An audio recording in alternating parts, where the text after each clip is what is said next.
Gracias por vuestro cariño, vuestro amor y por ponerme nervioso de lo que he estado. Muy bien, hermanos. Buenos días a todos. Ayer pasamos ya sabéis que los micros me impresionan un poco. Me escucháis bien al fondo, ¿no, Albert? Y compañía, han venido los cuatro magníficos. Al fondo de todo. Muy bien, hermanos, pues ayer fue un buen día, tuvimos una tarde hermosa, pudimos llevar a nuestros adolescentes y jóvenes a compartir con otros jóvenes y adolescentes de la Comunidad de Valencia, se hincaron a comer. Cuando llegaron los padres, llegamos y dijeron, estamos saciados, estamos que ya no podemos más. Así que no hace falta que luego lleguemos a casa tenemos ni nada de eso. Imagino los frigoríficos de la casa de Aldemar y de Pedro y Gilbert que temblarían cuando llegasen los adolescentes. Temblarían. Así que esta semana les toca hacer compra extra. Muy bien, hermanos. Vamos a oír la palabra del Señor por el Evangelio de Juan, por el capítulo 1. Evangelio de Juan, capítulo 1.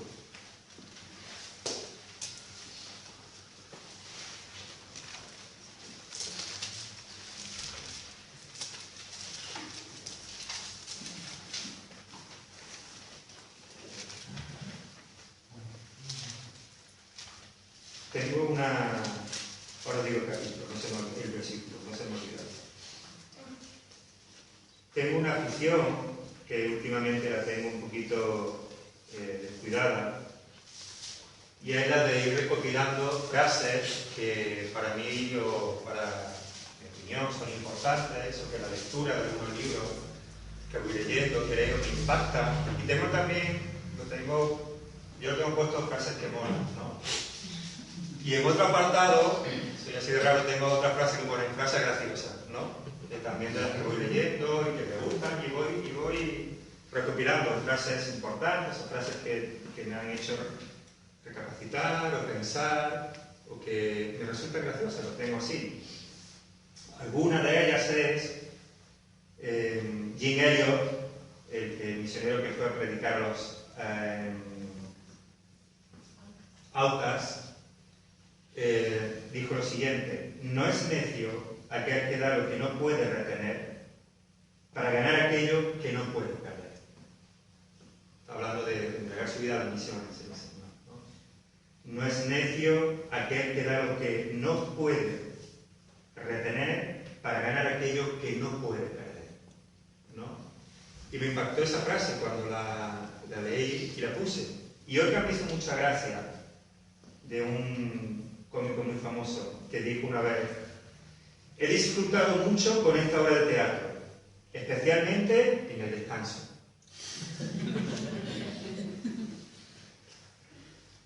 Eso lo dejo para que busquen y decir quién. Espero que vosotros disfrutéis en el descanso de la predicación. He disfrutado mucho de esta obra de teatro, especialmente en el descanso. Muchos son los personajes históricos que han usado frases y que se les reconoce por las frases que han dicho. Seguramente si dejáramos aquí alguna frase de esas, vosotros enseguida identificaríais: ah, pues eso lo dijo tal persona, lo dijo tal personaje famoso. Y muchos políticos, muchas personas de hoy en día siguen usando frases y las mencionan. Y incluso nosotros muchas veces usamos esas frases para terminar lo que estamos diciendo, frases de sabiduría. Hoy vamos a hablar de una declaración, ¿de acuerdo?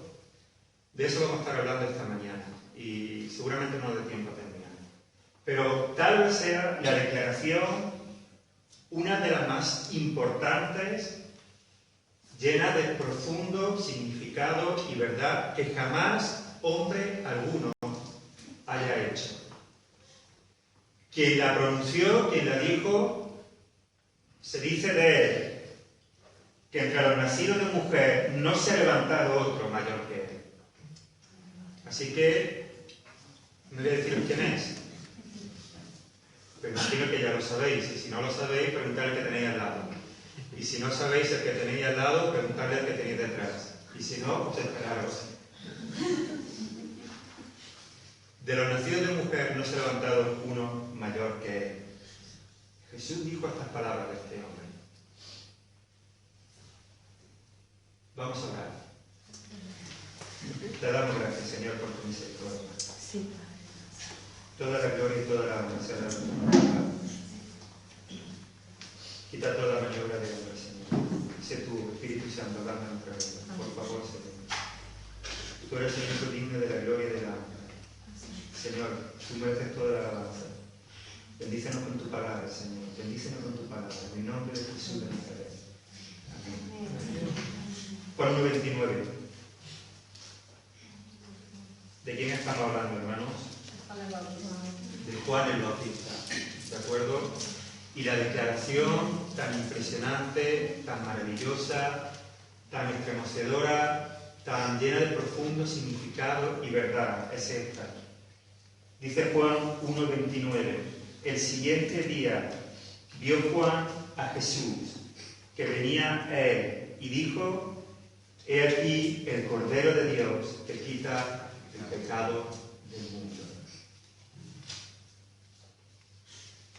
Si quieres recopilar frases, quédate con esta. Naturalmente, aparte toda la enseñanza del Señor Jesucristo. Juan ve venir a Jesús. Y cuantito que lo ve, él dice: He aquí el Cordero de Dios que quita el pecado del mundo. Vamos a estar hablando acerca de esta declaración que Juan ha hecho, que Juan hizo. Pero antes de meternos de lleno en la declaración, vamos a ver la actitud de Juan. Ese es el primer punto que vamos a ver esta mañana, la actitud de Juan. Porque Juan lo que quiere dejar bien claro es una cosa, y es esta: Jesús es el que importa. Jesús es el único importante. Él es el que más importa. Juan está allí, bautizando, seguramente, en medio del pueblo, pues ese era su llamado, ese era su cometido. Ya ha bautizado a Juan, ya ha bautizado a Jesús.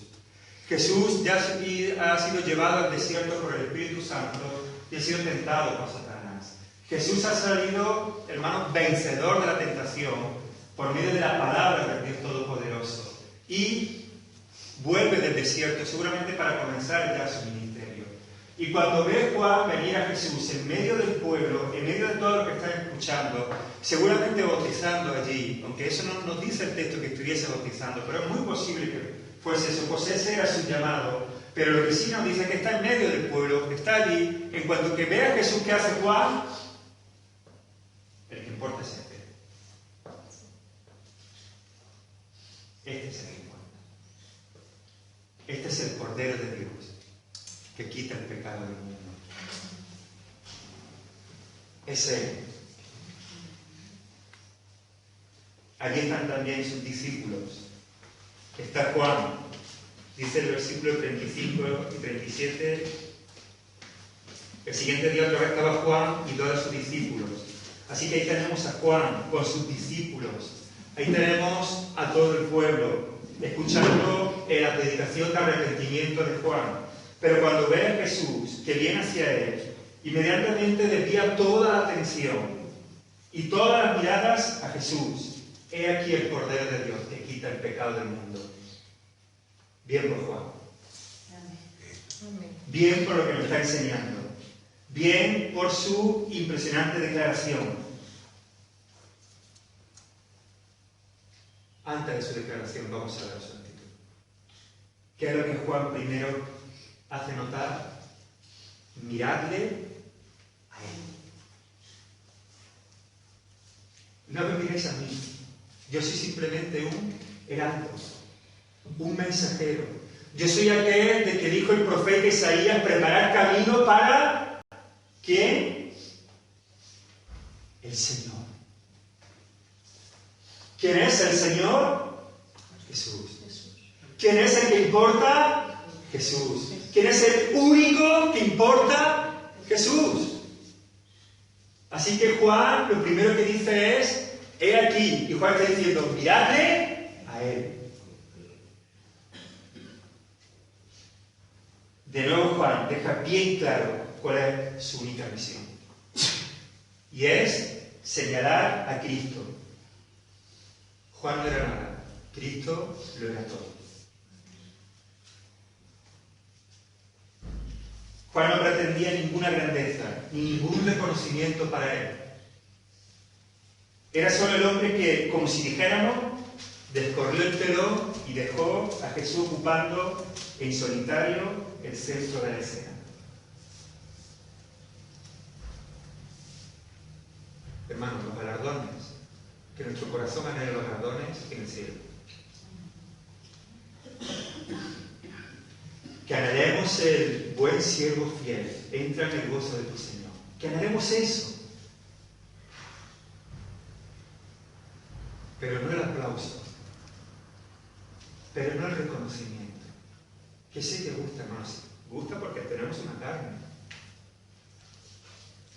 Cuando fui invitado a predicar en la Semana de Música y Adoración, aparecían las fotos de las personas que vamos a predicar.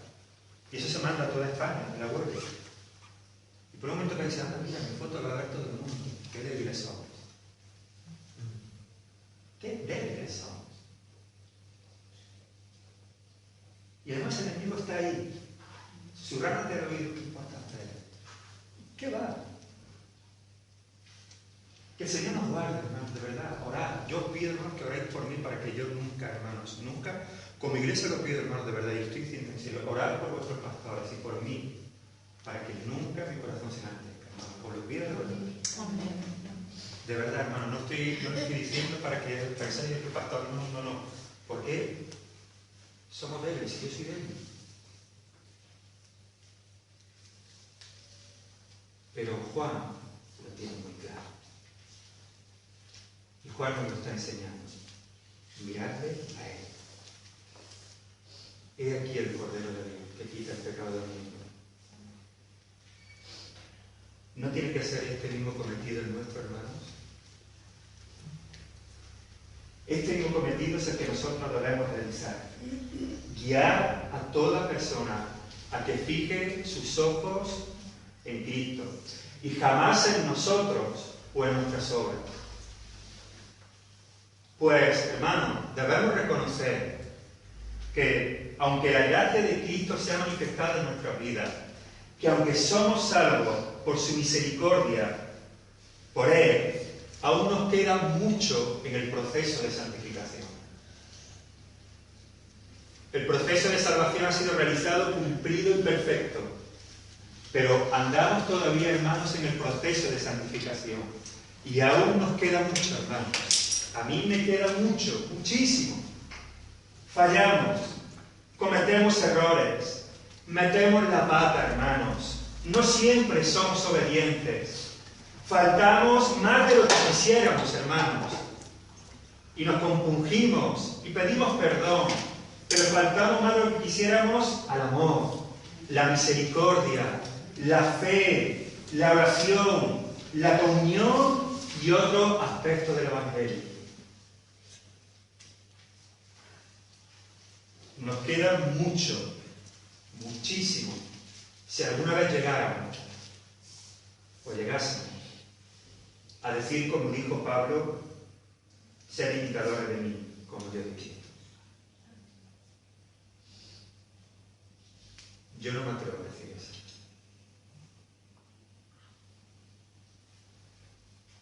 Pero anhelo poder llegar.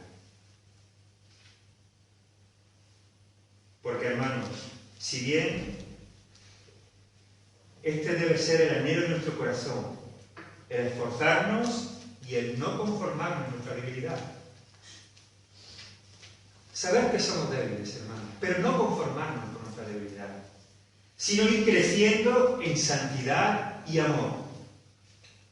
Ese debe ser nuestro anhelo. Debemos de guardar nuestro testimonio, que tiene que ser testimonio para que otros crean, pero no puede ser la tabla de salvamento de nadie.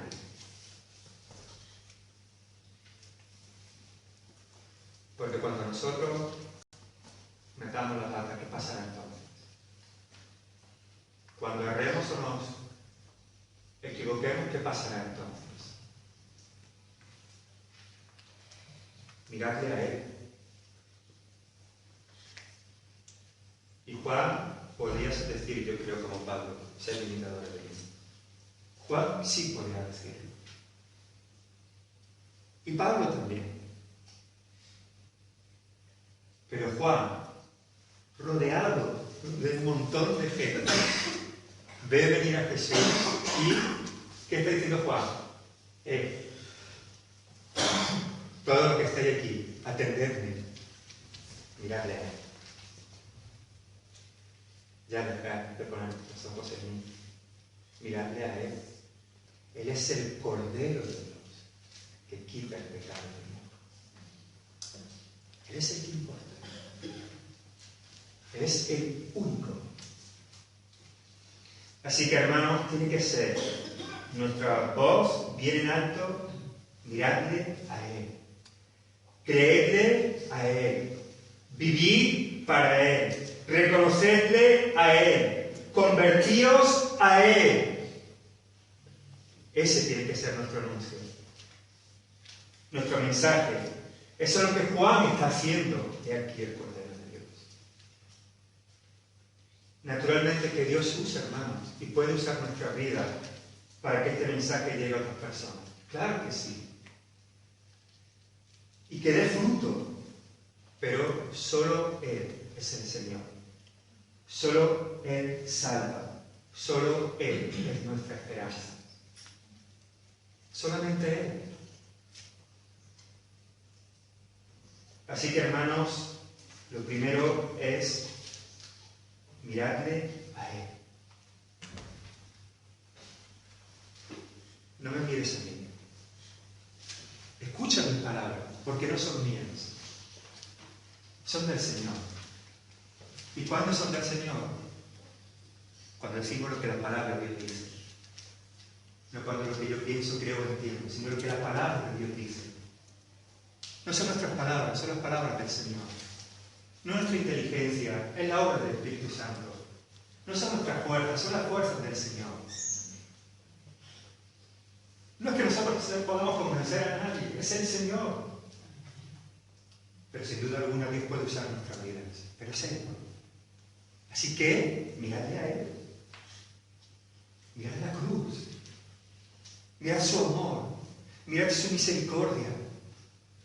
Mirad su entrega. Mirad su ejemplo. Pastor, entonces nos toca dar ejemplo. Sí. Tenemos que dar ejemplo. Tenemos que tener misericordia. Tenemos que tener amor. Tenemos que perdonar.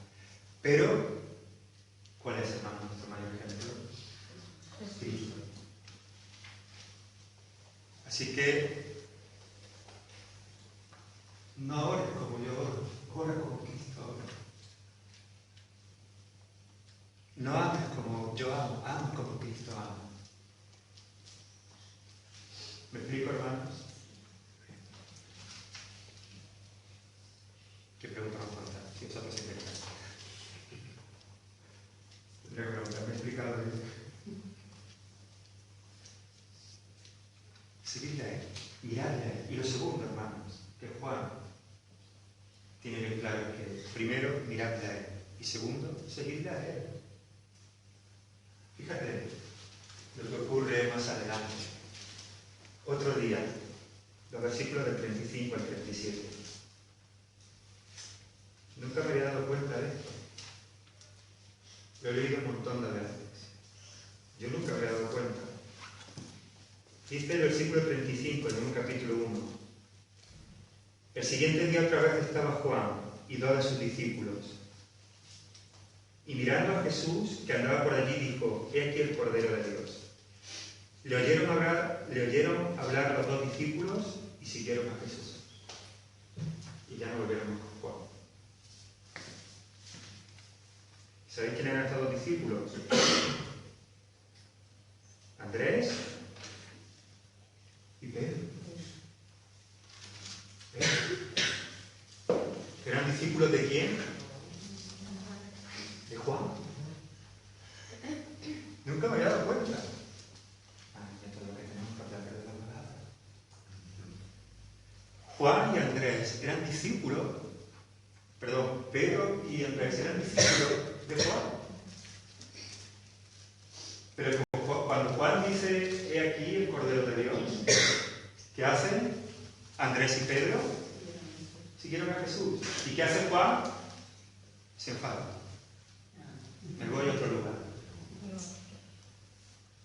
Hay que ver qué gente más desagradecida. Ya no me escuchan a mí. Le voy a quitar el libro de mi vecina. Me voy a ir a otra ciudad. Ya no. ¿Qué hace Juan? La Biblia no nos dice lo que hace Juan. Pero yo creo, y esta es mi opinión, que estoy seguro de que se regocijó. Yo lo creo, hermanos.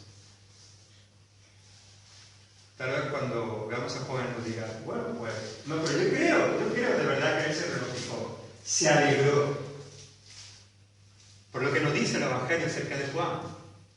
Porque cuando van a preguntarle a Juan, a chincharle, estas personas que quieren chinchar a otros, le dicen: mira, Jesús bautiza más que tú.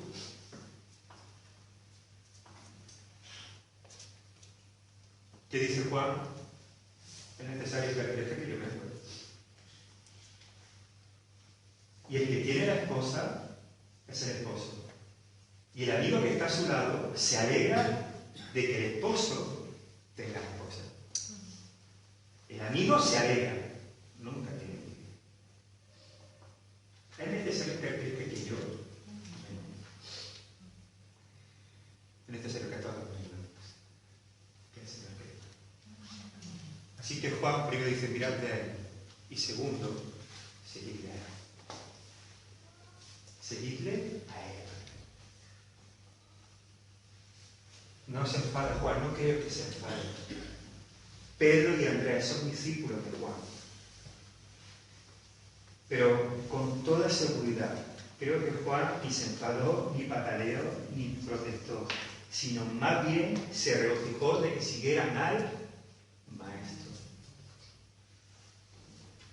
Porque qué importante es saber qué tenemos que hacer. Juan tenía muy claro cuál era su cometido. Su cometido es el que prepara el camino. Yo no soy digno de atar el cansado de su piel. No soy digno. El Maestro es Él. Yo solamente preparo el camino. Seguid a Él. No me sigáis a mí. Seguidle a Él. Así que nosotros, hermanos, tenemos que mirarle a Él y luego seguirle a Él. Claro, ven, congrégate, ven a escuchar la palabra de Dios, pero síguele a Él.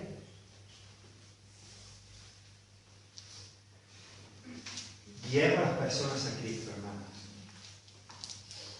Enseñemos acerca de Él. Oremos y trabajemos para que mi hermano crezca en el Señor.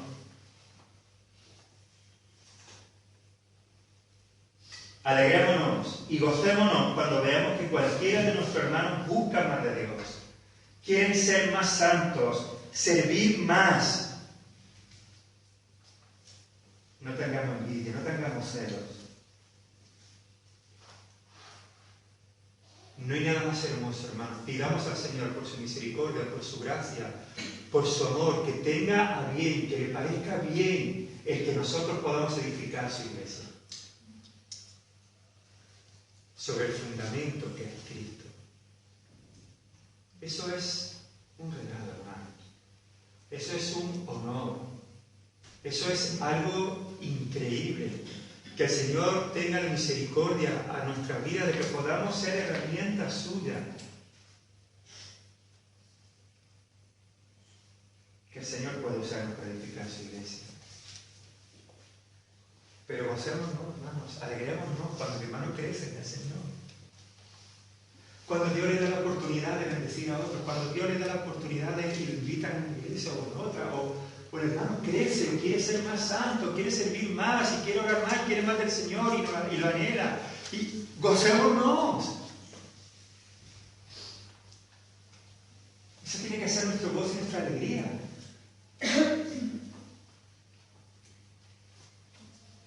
A veces hay personas, hermanos, y no digo ninguno de los que están aquí, pero a veces hay personas que están esperando que alguien caiga para él sentirse mejor. Más espiritual, más cerca del Señor, más sano.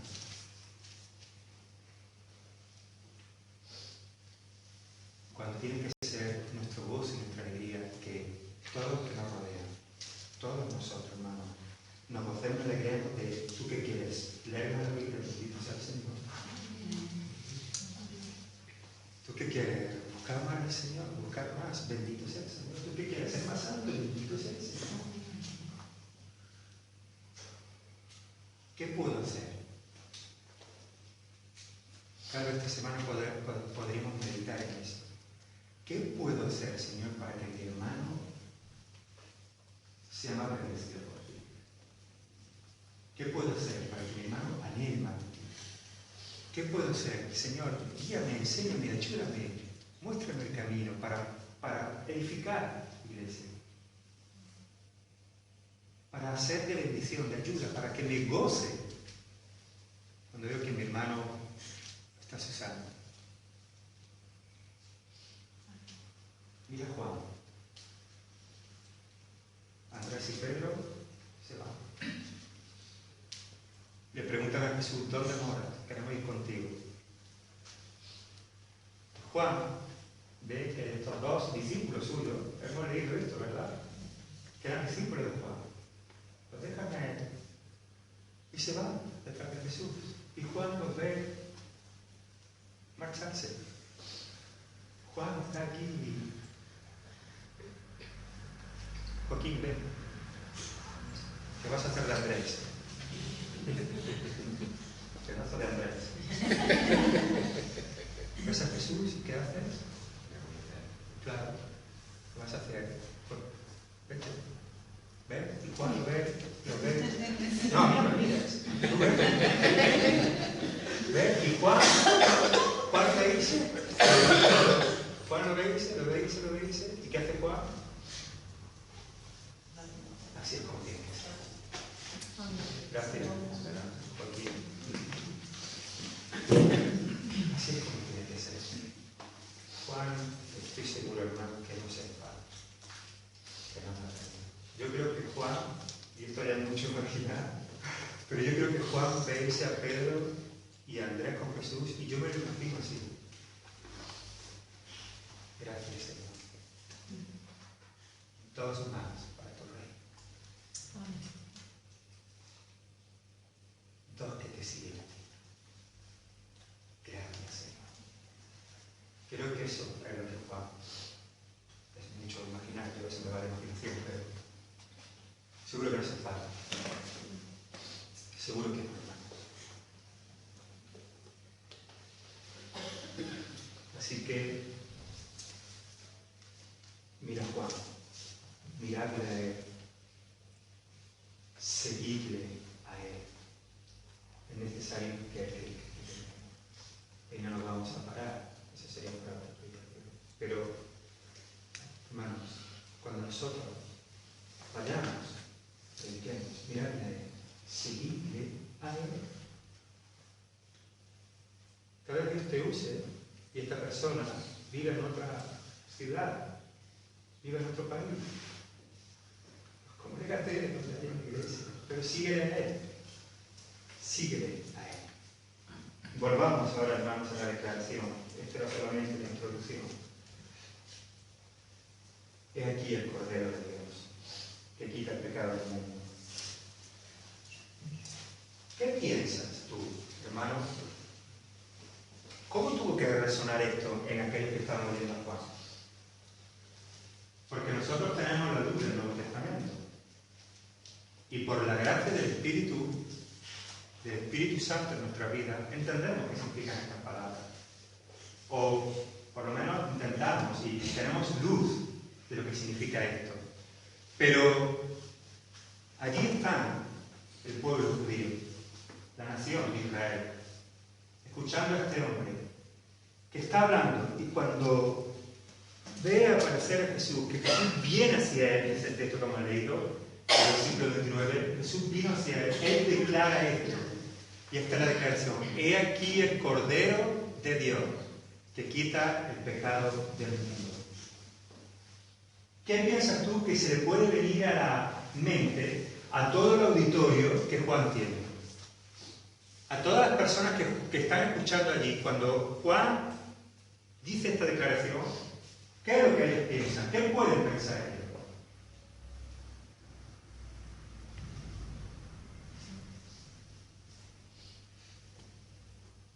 Por lo menos, hermano, yo creo que dos cosas.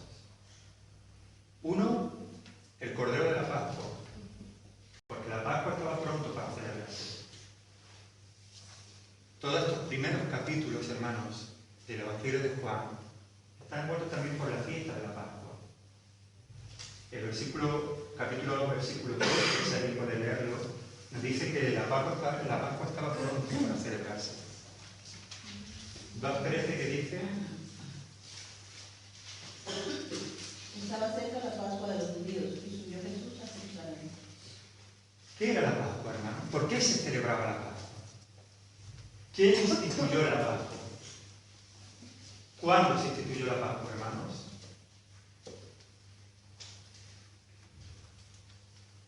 Vamos a volver a pasar al Antiguo Testamento. En el tiempo estaba en Egipto, ¿verdad? Cuando salieron. Y la Pascua significaba la liberación de la esclavitud. ¿Y qué se hizo en esa noche? Con la sangre del cordero los dinteles de la puerta. Con la sangre del cordero se untó los dinteles de la puerta. Y el ángel de la muerte pasaba de largo en todo aquello que estaba la sangre del cordero.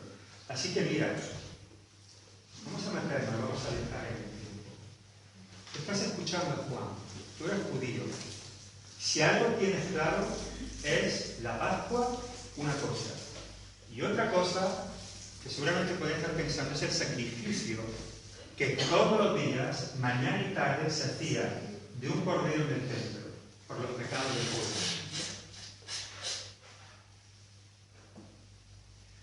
Si tú eres judío, estas dos cosas las tienes aquí en mente. Si estás ahí escuchando a Juan de la nación de Israel, estás en esas cosas en mente seguramente porque tú te has criado con eso. Te han enseñado tus padres de pequeño eso. Porque Dios le dijo: esto te será por estatuto perpetuo, la Pascua. Era una de las mayores celebraciones, junto con el gran día de la expiación del pueblo de Israel. Celebrar la Pascua, al conmemorar los hechos maravillosos que Dios hizo en Egipto y cómo sacó a su pueblo de la esclavitud de Egipto.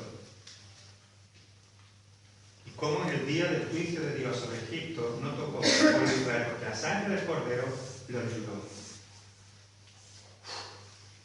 ¡Wow! Lo que está diciendo Juan. Increíble. Porque todos estaban con sus ojos atentos allí.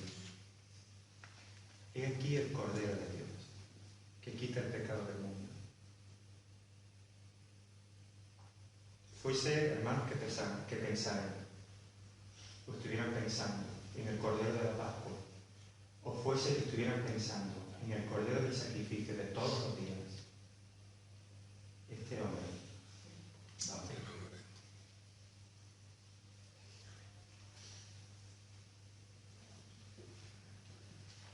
Este hombre tendría que morir. Aquí no solamente tendría que morir, sino que este hombre es el que quita el pecado. Porque el Cordero significaba eso. El Cordero sacrificaba todos los días, por la mañana y por la tarde, aparte de todas las ofrendas que vemos en Levítico y Números. Pero todas las mañanas y todas las tardes se sacrificaba un cordero por los pecados del pueblo. Y en el gran día de expiación, y el simbolismo es que era todo el pecado del pueblo recaía sobre el cordero, que se sacrificaba y entonces los pecados del pueblo eran perdonados. Y en la Pascua se celebraba que la sangre del cordero libró. Así que si este hombre, este es el Cordero de Dios, Juan el Bautista está proclamando a voces, este es el sacrificio de Dios. Este es el sacrificio que va a quitar el pecado. Y si este es el sacrificio, este hombre es Dios.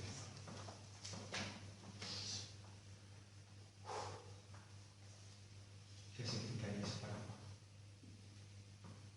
¿Qué significaría eso para todo el que estaba en ese momento?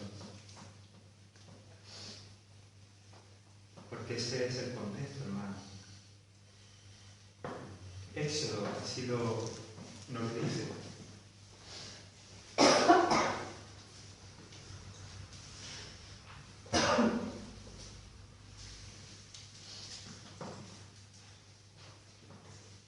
toda ofrenda, hermanos, toda ofrenda implicaba un oferente. El oferente es la persona que presentaba la ofrenda. Implicaba la ofrenda en sí misma. Implicaba a quién se ofrecía la ofrenda. Implicaba la persona que lo preparaba y lo presentaba. Y los beneficios de esta ofrenda, de este sacrificio. No toda la ofrenda había un montón de ofrendas, pero Juan está diciendo que es el Cordero de Dios. Eso implicaba sacrificio, y eso implicaba muerte, y eso implicaba derramamiento de sangre. Porque la ofrenda por el pecado, el sacrificio por el pecado, conllevaba el derramamiento de sangre. La Biblia dice bien claro, sin derramamiento de sangre no hay remisión de pecado. Así lo está diciendo Dios.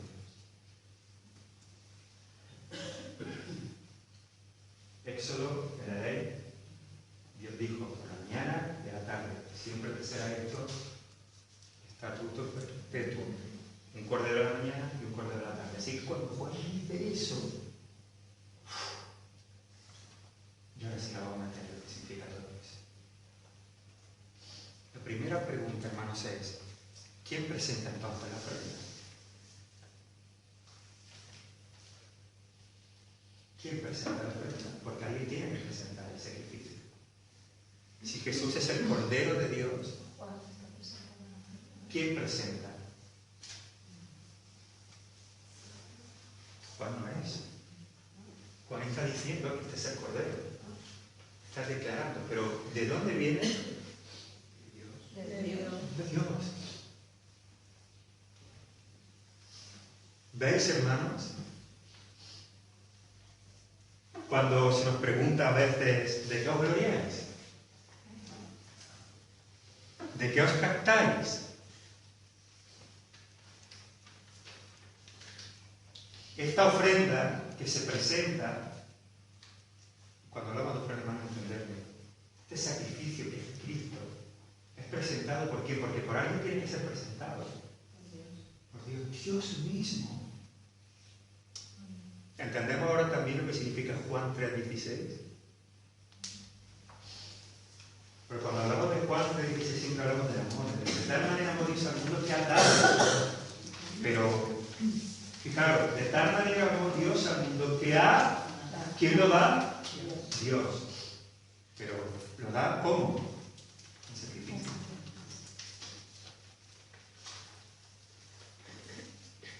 Ahora Juan 3:16, por lo menos a mí se me hace más, todavía mucho más sentido, mucho más claro, mucho más profundo. Eso es lo que nos dice la Biblia, hermanos, ¿verdad? Es Dios quien ofrece la ofrenda para el sacrificio. Y esta ofrenda es Cristo mismo, pero es Dios quien la presenta. Busquemos Efesios 5:2, por favor. Efesios 5:2.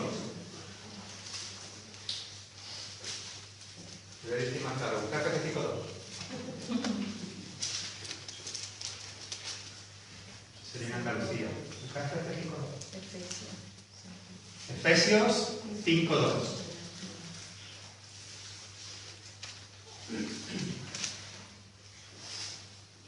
¿Qué dice Efesios 5:2, hermanos? Y andar en amor, como también Cristo nos amó, y se entregó a sí mismo por nosotros, ofrenda y sacrificio a Dios en olor fragante. ¿Veis? Ofrenda y sacrificio a Dios, ¿cómo? En olor fragante. Es decir, que esta ofrenda sube a Dios como olor fragante. ¿De acuerdo? Pero ¿quién presenta esta ofrenda? Dios mismo. ¿Cierto o no? Pero aquí nos dice el texto que Cristo mismo. Eso dice Efesios 5:2, ¿cierto? Y aquí hay un misterio. ¿Cuál es ese misterio? Que Cristo es Dios. Y aquí es cuando nace la nueva gata. Pero es Dios mismo quien prepara esta ofrenda. Quien, digámoslo de otra manera, quien provee del sacrificio. ¿Y por qué es Dios? Lo vamos a ver más adelante. Lo vamos a ver más adelante. Pero Cristo mismo está ofrenda. Ofrenda y sacrificio en olor fragante a Dios. Por lo tanto, hermanos, sí o sí tenemos que llegar a esta conclusión. Y es la siguiente. Que Dios toma la iniciativa. ¿Qué nos dice la Biblia, hermanos? No hay bueno ni aún uno. No hay quien busque a Dios. Todos pecaron y están destituidos de la gloria de Dios. Así como la muerte vino por un hombre y por un hombre traspasó a todos los hombres pecaron, por cuanto el pecado pasó a todos los hombres. Por lo tanto, nuestra naturaleza, hermanos, nuestra naturaleza es una naturaleza pecaminosa. No nazco siendo bueno, nazco siendo pecado. ¿De acuerdo? Y quien toma la iniciativa es Dios. ¿Quién presenta la ofrenda? ¿Quién se revela al hombre y dice, yo creé los cielos y la tierra? ¿Quién da su palabra para que le conozcamos? ¿Quién escribe la carta de presentación? Dios.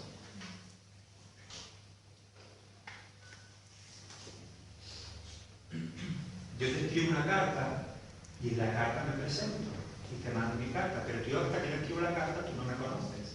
¿Cierto o no? ¿Por qué conoce el hombre a Dios? Porque Dios se ha revelado. ¿Cierto? En su gracia y en su misericordia. Igual que Él se ha revelado en su gracia y su misericordia. Él ha provisto de la ofrenda para que nosotros podamos ser libres por nuestro pecado. Y esta ofrenda es Cristo. Por lo tanto, ¿quién toma la iniciativa? Dios. Dios toma la iniciativa, hermanos. Y esto es importante que lo sepamos. ¿Qué dice Primera de Juan 4:19?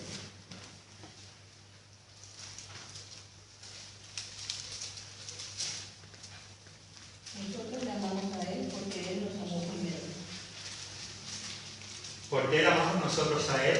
Porque Él nos amó primero. Porque Él nos amó primero. Entonces, hermanos, mi pregunta es esta. ¿Podemos mirar por encima del hombro a alguien? No. ¿Podemos jactarnos de que no hemos ganado la salvación? Nosotros amamos a Dios porque Él nos amó primero.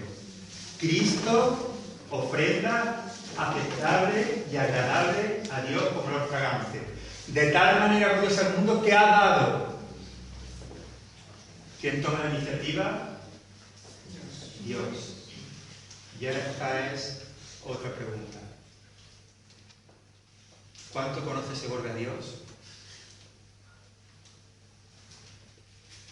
¿Quién debe tomar la iniciativa? La Iglesia de Dios. La Iglesia de Dios, hermanos. Porque se vuelve hermanos.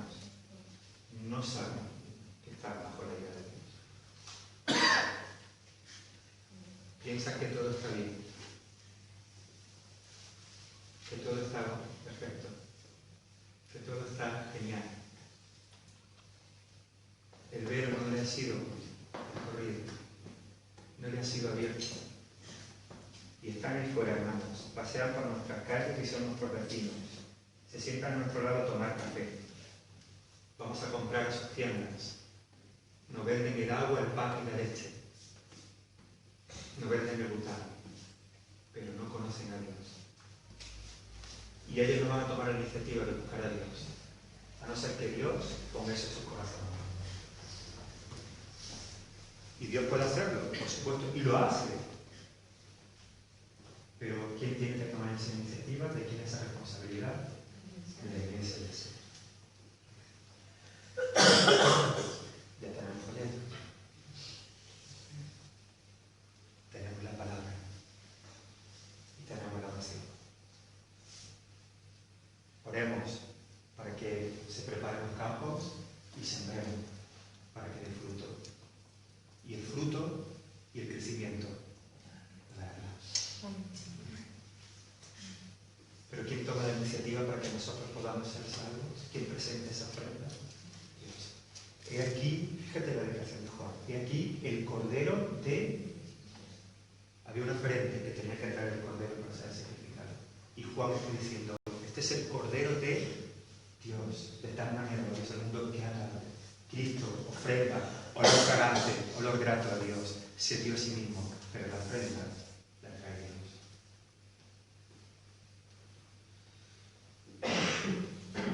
Y Cristo dice, yo.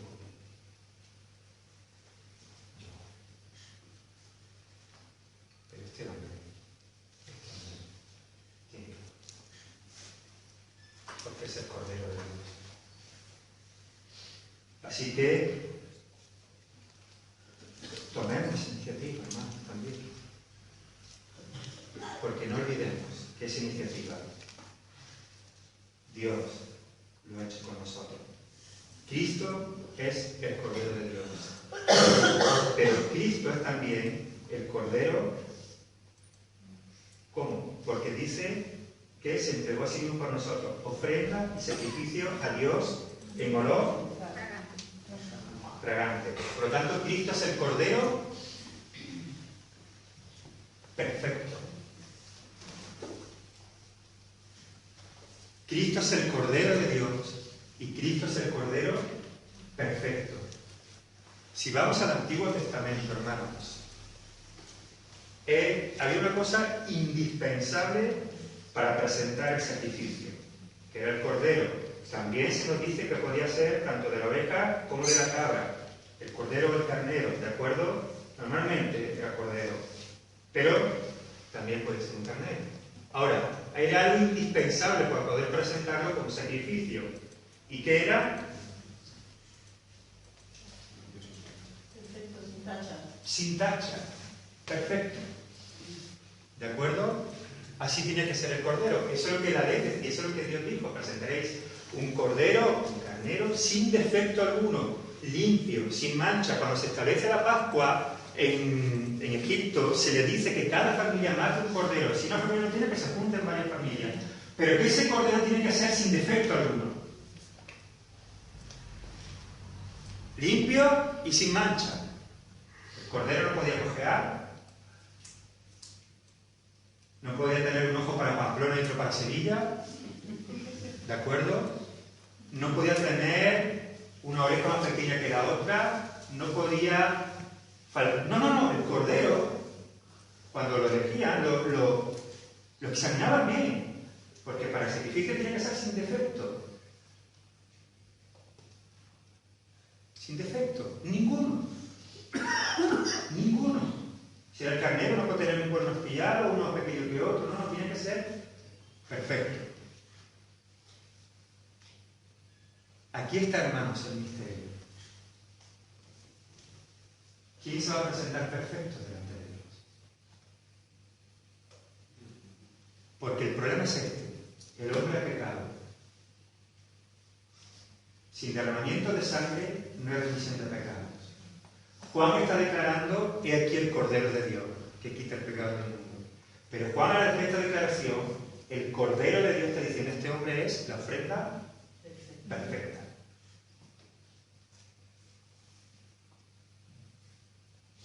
Porque ¿quién se va a presentar delante de Dios para ofrecer?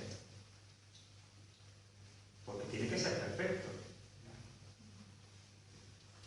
¿Quién?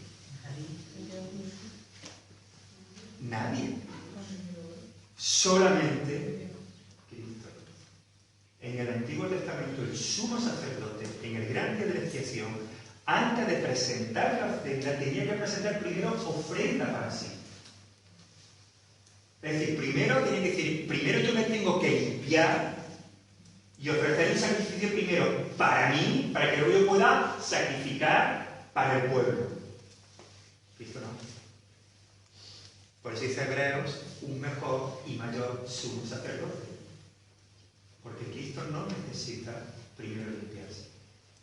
Es el Cordero de Dios. Dios lo presenta. Es el sacrificio perfecto.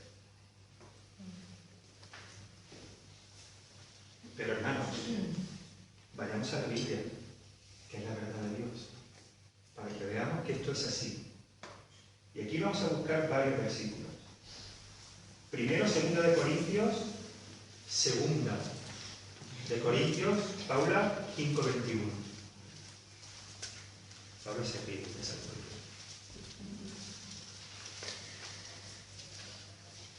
Otro hermano que busque, por favor, primera de Pedro 3:18.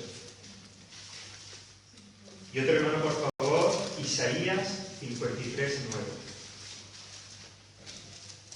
Segunda de Corintios 5:21, primera de Pedro 3:18, Isaías 53:9.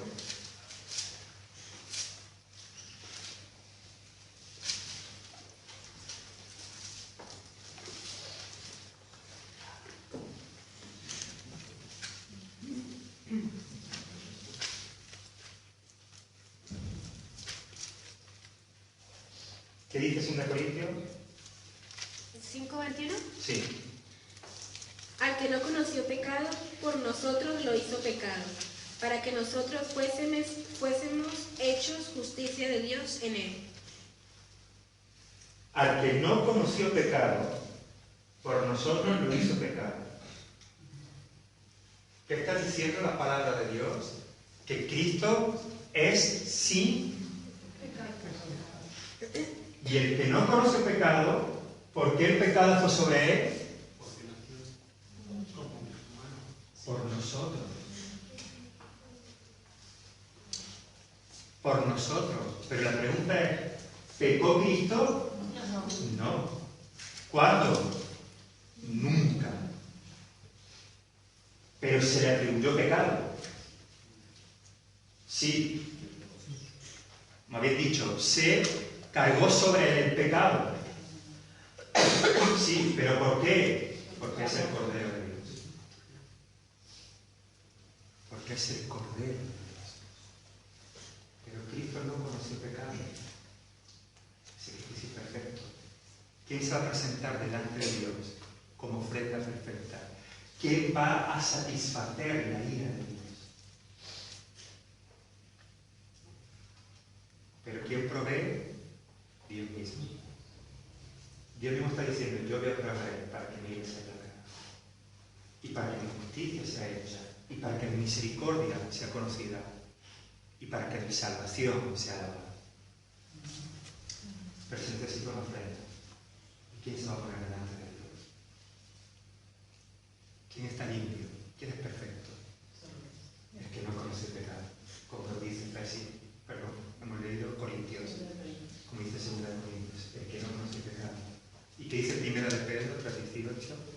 Porque también Cristo padeció una sola vez por los pecados, el justo por los injustos, para llevarnos a Dios, siendo a la verdad muerto en la carne, pero vivificado en espíritu.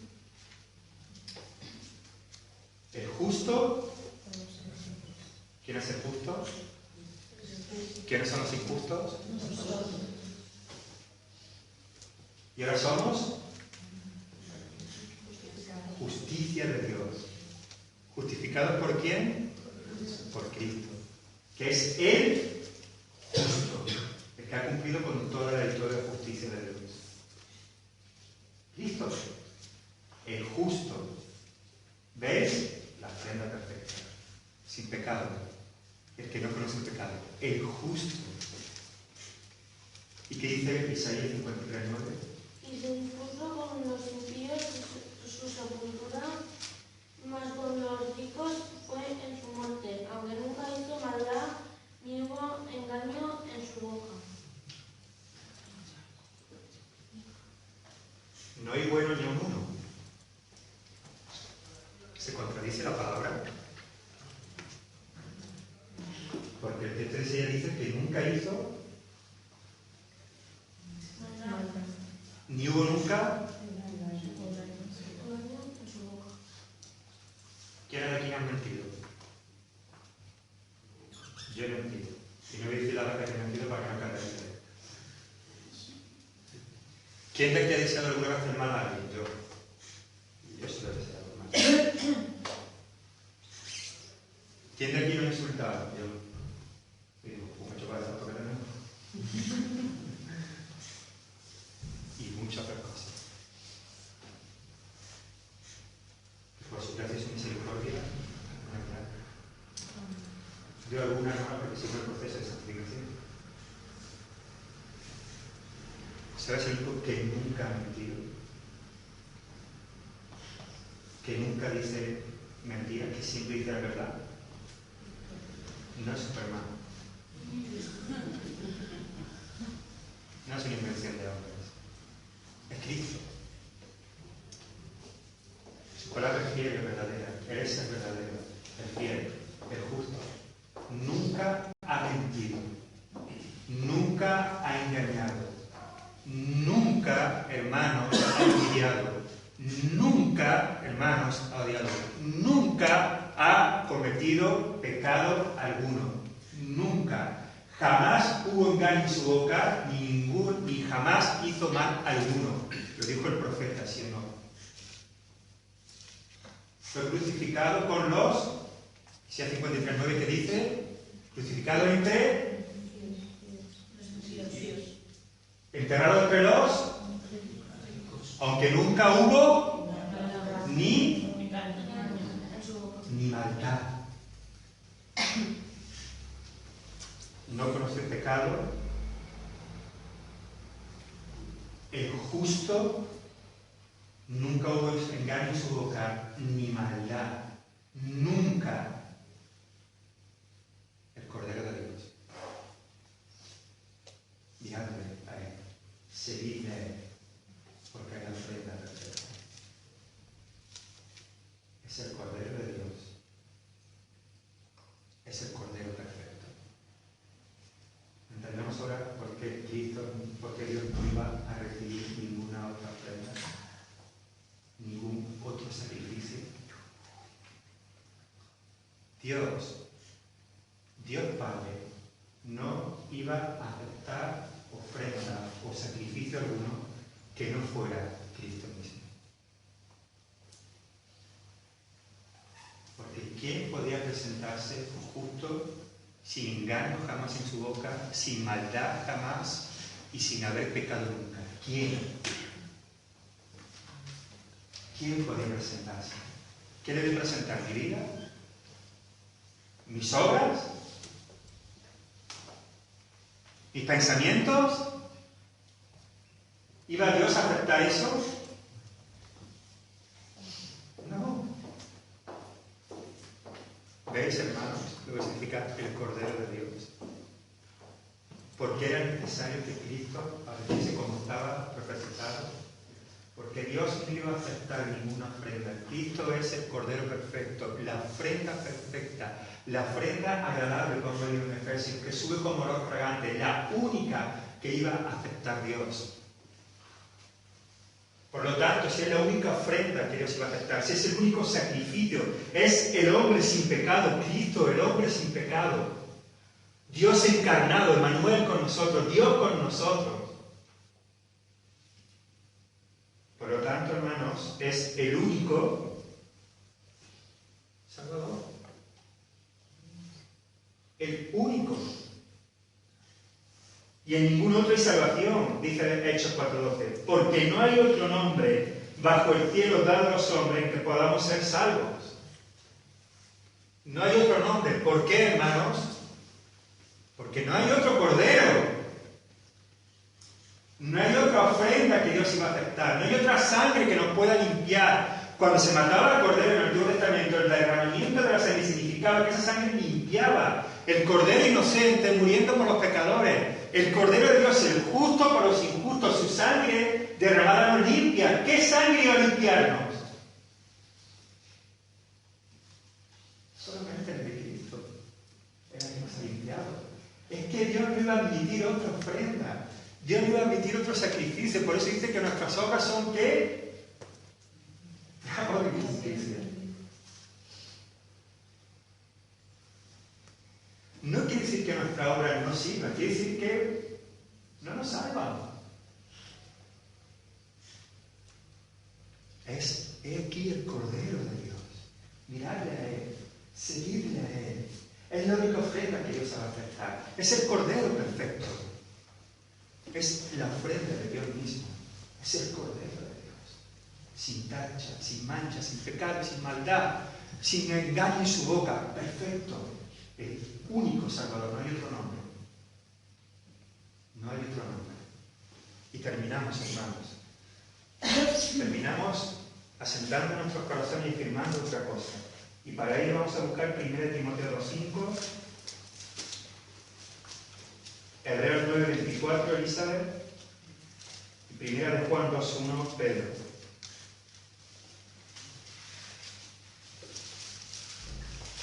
Y 1 Timoteo 2:5, Joaquín.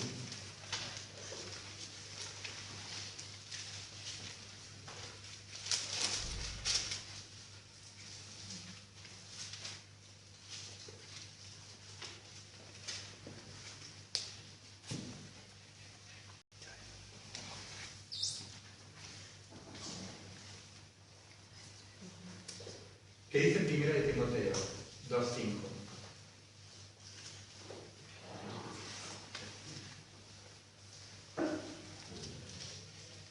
Porque hay un solo Dios y un solo mediador entre Dios y los hombres, Jesucristo, hombre.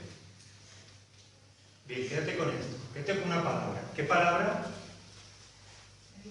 Mediador. ¿Cuántos? Uno. ¿Qué dice Hebreos 9:24? Porque no entró Cristo en el santuario hecho de mano, figura del verdadero, sino en el cielo mismo para presentarse ahora por nosotros ante Dios. ¿Quién se presenta ahora por nosotros ante Dios? Solamente uno. ¿Quién? Cristo. Cristo. ¿Veis? Porque no entró Cristo en el santuario hecho de mano. ¿Qué santuario era este? El tabernáculo de reunión. Ese era el santuario. Que dice que era figura del verdadero. Era una figura. Era un tipo, el antitipo. ¿Acordáis? Era un símbolo del verdadero, que es el cielo. Pero ahí, ¿quién es el único que entra? Cristo es el único que se presenta ante nosotros. ¿Y qué dice 1 de Juan 2:1? Hijitos míos, estas cosas os escribo para que no pequéis. Y si alguno hubiere pecado, abogado tenemos para con el Padre, a Jesucristo el justo. Abogado tenemos para con el Padre. ¿Quién? Jesucristo el justo. Mira, primeramente, 1 Timoteo 2:5 nos dice que solamente hay un mediador. ¿Que es quién? Jesucristo, hombre. Eso para que sepamos que Él vino en carne. El Cordero de Dios. Un solo mediador. Uno solo que sube al cielo y se presenta para nosotros, dice Hebreos. ¿Quién? Cristo. Y uno solo que intercede por nosotros. Hijitos míos, 1 Juan 1, esto escribo para que no pequéis. Para que no pequéis. Pero sí pecáis. No estamos dando licencia para pecar. Estamos hablando de lo que dijimos al principio, hermanos, que en nuestro proceso de santificación fallamos más de lo que queremos a veces en todas estas cosas que tienen que ver con el Evangelio, con la piedad, con el misterio de la justicia. Abogados tenéis para con Dios. ¿Qué es quién?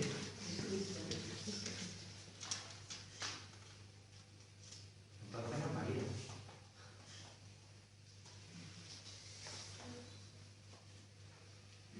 Bienaventurada es María, claro, porque iba a ser la madre de Israel. Bienaventurada, pero ahí quedó.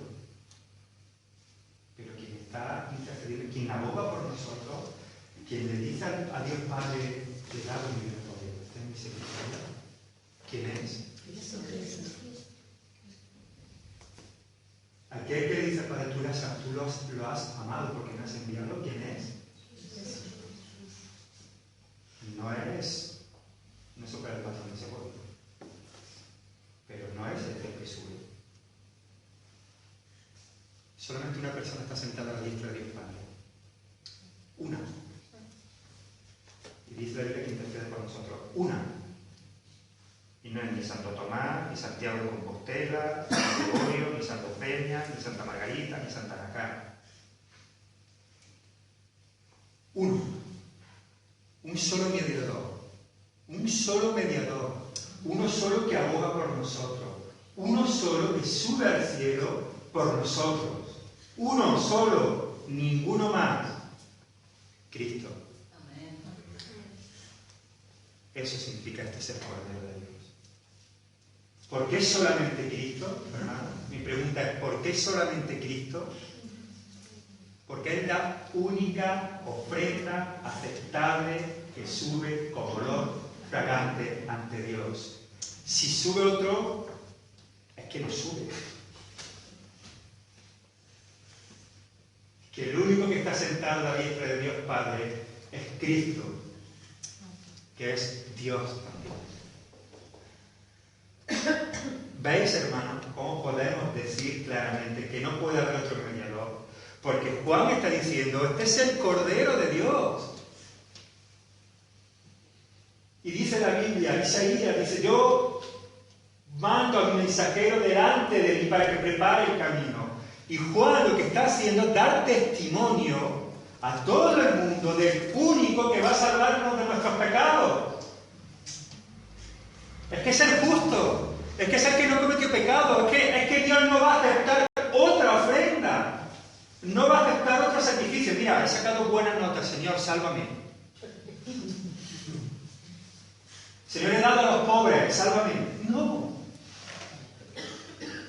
Señor, he querido en tu Hijo Jesucristo, la ofrenda aceptable a ti, sálvame. Sí. ¿Por qué? Porque yo te amaba antes. Yo he tomado la iniciativa. Yo he preparado, wow, es Dios quien prepara la ofrenda. Es Cristo quien se da a sí mismo. Es el único sin mancha. Es el Cordero de Dios, es el Cordero perfecto, mirarle a Él, seguirle a Él. Es el único. ¿Qué abogado tenemos? ¿Santa Lucía? No. ¿Ves, hermano? Es decir, ¿ha muerto alguien aparte de Cristo para que sea nuestro abogado?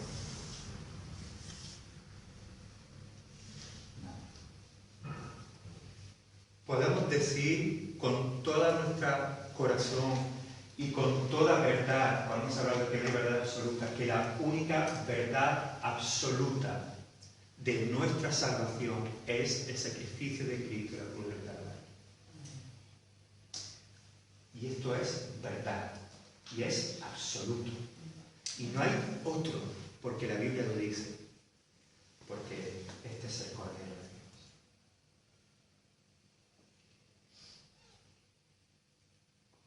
¿Qué esperas para entregar tu vida aquí?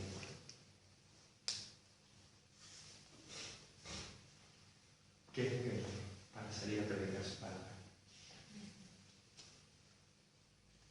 ¿Qué espero para que Dios tenga su misericordia de edificar su iglesia? Unos, trabajando juntos con los otros. Seguirle a Él, mirarle a Él. Él es el Cordero de Dios.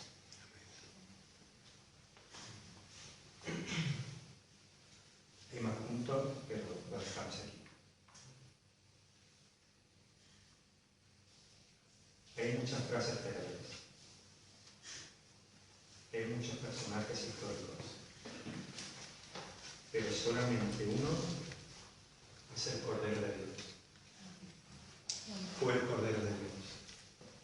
Es el Cordero de Dios. Es el Rey de Reyes. Ha vencido la muerte. Es la ofrenda aceptable por Dios. Es el único mediador entre Dios y el hombre. Está sentado a la diestra de Dios Padre. Es Dios junto con el Padre y junto con el Espíritu Santo. Que vendrá a próximo. Y es Él, Jesucristo.